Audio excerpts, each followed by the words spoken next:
Genesis chapter 11. In the beginning, the whole earth had one language and one speech. As people journeyed east, they found a plain in the land of Shinar where they decided to settle. They discussed making bricks by burning them thoroughly and used tar for mortar. They came up with a plan to build a city and a tower that would reach the sky so that they could make a name for themselves and avoid being scattered across the earth. God, who was called Yahweh, came down to see the city and tower, which the people built. He realized that because they were one people and spoke one language, nothing would be withheld from them, and they could achieve anything they intended to do. To prevent this, Yahweh decided to confuse their language so that they would not understand each other's speech.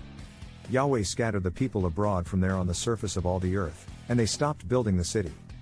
The place where this happened was named Babel, which means confusion because Yahweh confused the language of all the earth there. The narrative then moves to the history of the generations of Shem, who was one of Noah's sons. Shem was 100 years old when he became the father of Arpachshad, 2 years after the flood. Shem lived for 500 years after he became the father of sons and daughters.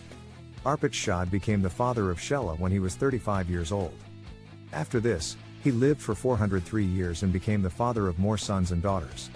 Shelah, his son, became the father of Eber at the age of 30, and he lived for 403 years after this, fathering more sons and daughters. Eber, the son of Shelah, was 34 years old when he became the father of Peleg. Eber lived for 430 years after he became the father of sons and daughters.